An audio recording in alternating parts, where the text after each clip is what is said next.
हाँ तो बच्चों, आज हम जानने की कोशिश करते हैं कि टेम्परेचर का रेजिस्टेंस और रेजिस्टिविटी के ऊपर क्या इफेक्ट पड़ता है। तो इसके लिए मैंने आपको एक रिलेशन बताया था जस्ट पिछले लेक्चर में, R = M/L upon NE² tau A, जिसमें सब कुछ बताया था हमने कि M क्या है, मास ऑफ इलेक्ट्रॉन, L क्या है, length of the conductor, N क्या है, नंबर ऑफ इलेक्ट्रॉन्स, E क्या है, charge on each electron, and tau is the relaxation time between the two collision, successive collision कह सकते हो, and A is the area of cross section. तो आइए अब हम जानने की कोशिश करते हैं कि टेम्परेचर का रेजिस्टेंस और रेजिस्टिविटी के ऊपर क्या इफेक्ट पड़ता है। तो उसमें पहला आप हेडिंग लगाइए, for conductors.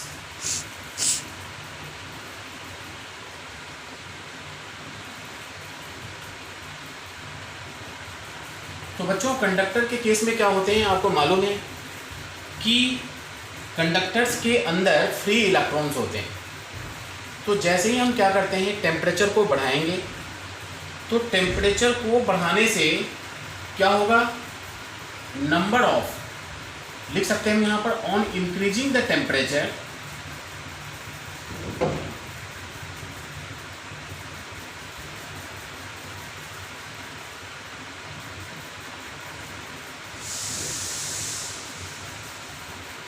number of collisions in free electrons increases। Collisions के बढ़ने की वजह से क्या होगा, कॉलिजन्स के बढ़ने की वजह से रिलैक्सेशन टाइम क्या होते हैं, डिक्रीज होते हैं, और रिलैक्सेशन टाइम डिक्रीज होने की वजह से क्या होता है, रेजिस्टेंस इंक्रीज होते हैं। यानी कि नंबर ऑफ इलेक्ट्रॉन्स इसमें क्या होते हैं, इनसिग्निफिकेंट होते हैं। यानी हम ये कह सकते हैं कि resistance is directly proportional to delta T.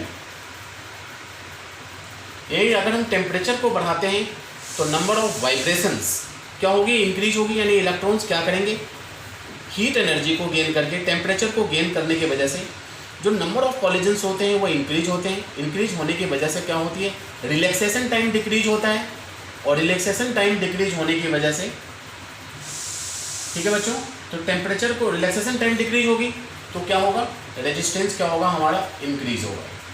यानी कहने का मतलब कि टेम्परेचर को जब हम इंक्रीज करते हैं तो रिलैक्सेशन टाइम क्या होता है, डिक्रीज होता है, और रेजिस्टेंस क्या होते हैं, इंक्रीज होते हैं, और इसकी जो रेजिस्टिविटी होती है वो भी क्या होती है, इंक्रीज होती है।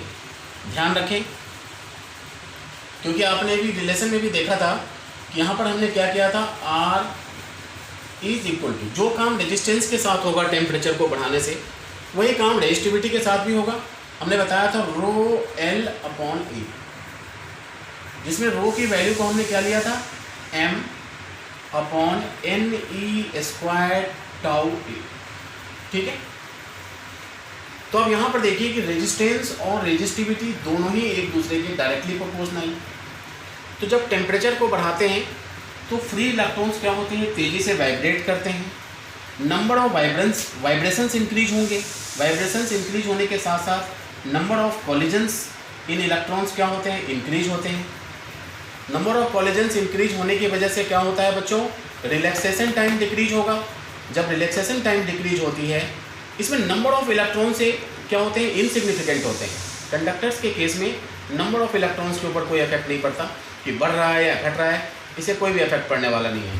तो ओवरऑल हम इतना याद रख सकते हैं कि जब हम कंडक्टर्स के केस में, कंडक्टर्स मीन्स जैसे कॉपर आ गया आपका, कॉपर है, एल्यूमिनियम है, ठीक है बच्चों, गोल्ड है, सिल्वर है, ये सब कंडक्टर्स होते हैं। तो जब हम टेम्परेचर को बढ़ाते हैं तो नंबर ऑफ कॉलिजन्स क्या होंगे, इंक्रीज होते हैं। नंबर ऑफ कॉलिजन्स इंक्रीज होने की वजह से रिलैक्सेशन टाइम क्या होगा, डिक्रीज होगा। ओवरऑल हम कह सकते हैं कि और फ्री इलेक्ट्रॉन्स के ऊपर कोई इफेक्ट नहीं पड़ता। यानी कि जब हम टेम्परेचर को बढ़ाएंगे तो रेजिस्टेंस भी क्या होगा, इंक्रीज होगा, और इसकी रेजिस्टिविटी भी इंक्रीज होती है। तो ग्राफिकली हम इस तरीके से शो कर सकते हैं फॉर कॉपर के लिए। और ये भी ध्यान रखें कि नंबर ऑफ इलेक्ट्रॉन्स 10⁻⁴ कंडक्टर्स के केस में number of electrons number of electrons क्या होते हैं 10⁻29 पर मीटर क्यूब में होते हैं, लार्ज नंबर ऑफ इलेक्ट्रॉन्स होते हैं।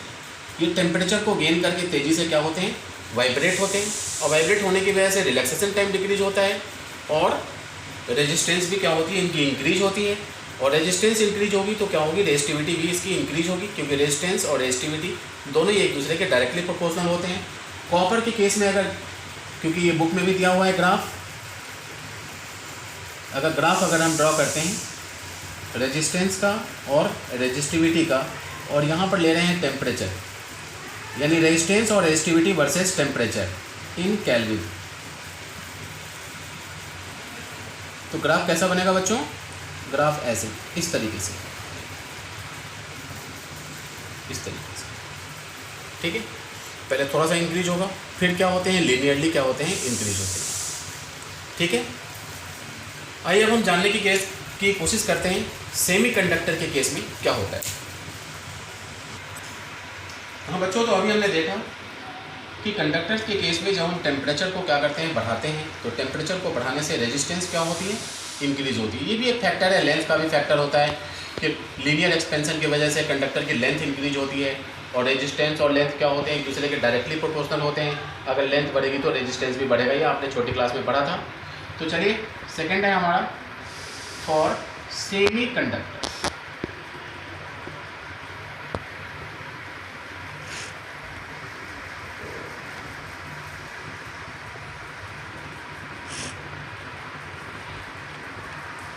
तो बच्चों सेमीकंडक्टर्स आप जानते होंगे, सेमीकंडक्टर्स में आ जाता है आपका जर्मेनियम, सिलिकॉन। इसमें क्या होते हैं, निग्लिजिबल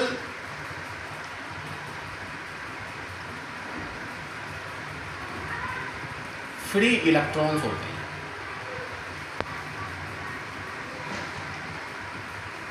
ठीक है बच्चों। सेमीकंडक्टर्स में क्या होते हैं, निग्लिजिबल फ्री इलेक्ट्रॉन्स होते हैं। तो जब हम टेम्परेचर को क्या करते हैं, on increasing the temperature,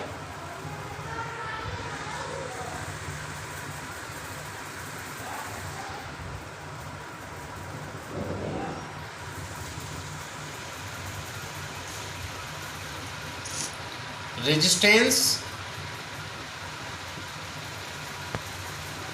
and resistivity of semiconductors decrease, ठीक है बच्चों। इसमें रेजिस्टेंस और रेजिस्टिविटी दोनों ही क्या होते हैं, डिक्रीज होते हैं। डिक्रीज होने की वजह क्या होती है, आइए हम जानने की कोशिश करते हैं कि अगर टेम्परेचर को अगर हम बढ़ाते हैं तो इसमें क्या होंगे, टेम्परेचर को बढ़ाने से फ्री इलेक्ट्रॉन्स, जब हम टेम्परेचर को चेंज करते हैं यानी कि टेम्परेचर को बढ़ाते हैं, तो इसके जो नंबर ऑफ फ्री इलेक्ट्रॉन्स होते हैं वो इंक्रीज होते हैं, क्योंकि इसमें निग्लिजिबल है। क्योंकि सेमीकंडक्टर्स के केस में नंबर ऑफ इलेक्ट्रॉन्स क्या होंगे, इंक्रीज होंगे।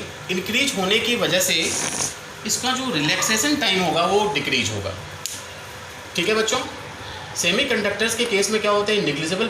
तो जब हम टेम्परेचर को बढ़ाते हैं तो टेम्परेचर को बढ़ाने से क्या होगा, नंबर ऑफ फ्री इलेक्ट्रॉन्स क्या होते हैं, इंक्रीज होते हैं। Number of free electrons increase होने की वजह से रिलैक्सेशन टाइम क्या होता है बच्चों, डिक्रीज होगा, यानी कि रेजिस्टिविटी भी क्या होगी, इसकी डिक्रीज होगी, और इसका रेजिस्टेंस भी डिक्रीज होगा, और इसकी रेजिस्टिविटी भी क्या होती है, डिक्रीज होती है। अगर हम इसे कई बार एग्जाम में ग्राफ एनसीईआरटी के बुक में बना हुआ है, देख सकते हैं आप।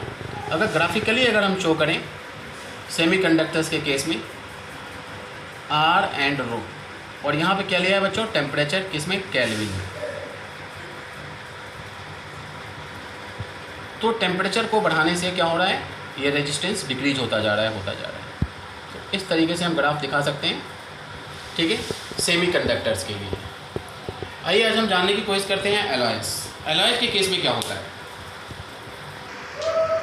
तो बच्चों एलॉयज़ के केस में क्या होता है, for alloys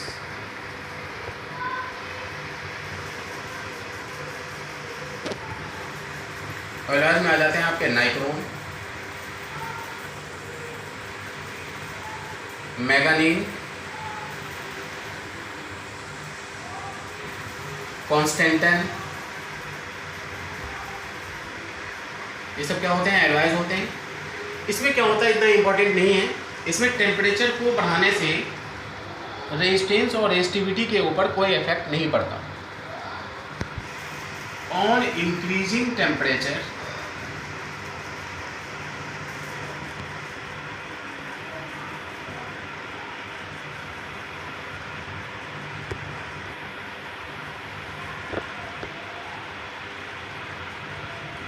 resistance and resistivity remain unaffected। आप इतना याद रख सकते हैं, remain unaffected। टेम्परेचर को बढ़ाने से रेजिस्टेंस और रेजिस्टिविटी के ऊपर कोई भी इफेक्ट नहीं पड़ता। ठीक है बच्चों, हालांकि आपको पता है कि एलॉयज कैसे बनते हैं, इसमें मेटल्स और नॉन मेटल्स का मिक्सचर होता है, कुछ तो फ्री इलेक्ट्रॉन्स होते ही हैं। अगर इसको ग्राफिकली अगर दिखाया जाए